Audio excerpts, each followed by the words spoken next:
Izin Pak, tanya dikit Pak. Hmm. Lo mana? Kami ini eh, kadang-kadang kan pada belajar ini sama.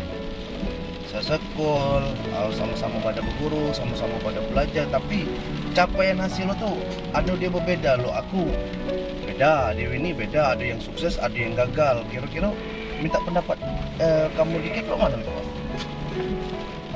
Kalau masalah serapan dari pelajaran,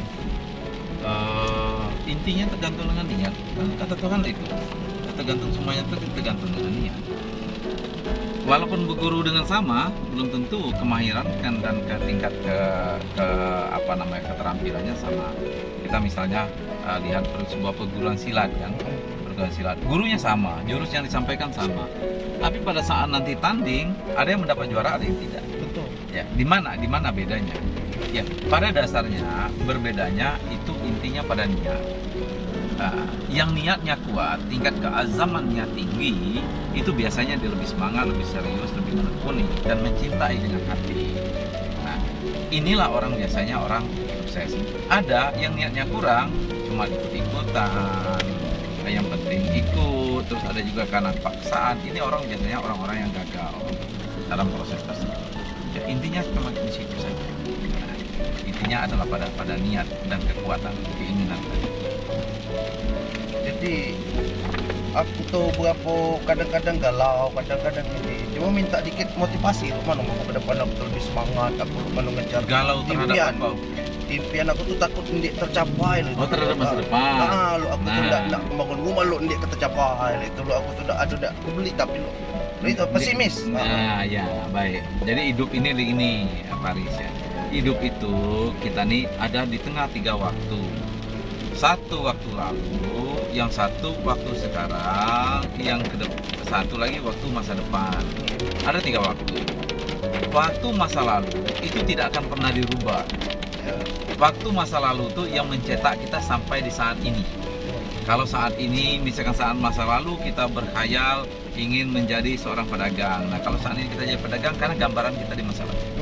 Nah, itu. Begitupun saat Kaba jadi pegawai negeri sekarang kan, pegawai negeri ini kan karena gambaran Kaba di masa lalu ingin jadi pegawai negeri, ingin menjadi pejabat kan begitu kan karena gambaran.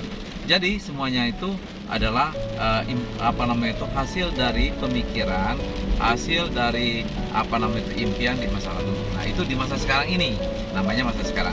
Nah, masa sekarang ini yang dapat kita rubah. Masa sekarang ini dapat kita rubah hidup kita.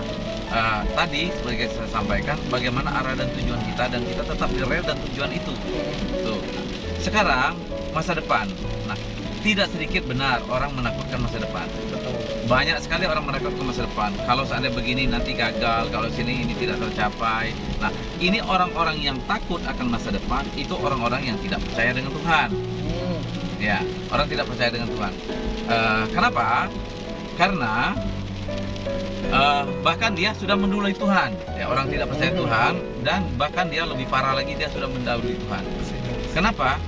Padahal tidak ada satu orang pun yang bisa menggapai masa depan di hari ini. Tidak ada manusia di dunia ini yang bisa mencapai masa depannya di hari ini. Artinya masa depan itu gaib, masa depan itu tidak nyata. Masa depan itu cuma dream, mimpi. Yang sekarang kita yang merajutnya mimpi itu. Nah, pada saat kamu mengukir dream itu, mimpi itu menjadi gagal, maka akan gagallah dia. Ya, pada saat kamu ukir mimpi itu sukses, maka sukseslah dia di masa depan. Nah, tergantung dengan kamu. Maka kuncinya apa? Ya, itu kuncinya Tuhan yang mengatakan, bukan saya. Kata Tuhan apa? Aku tergantung dengan prasangka hambaku. Nah, kalau kamu sudah berprasangka gagal di masa depan, hasilnya pasti akan gagal. Kalau kamu merasa masa depan tidak akan dapat tempat yang bagus, tidak memberikan darah yang bagus, itu pasti tidak akan dapat.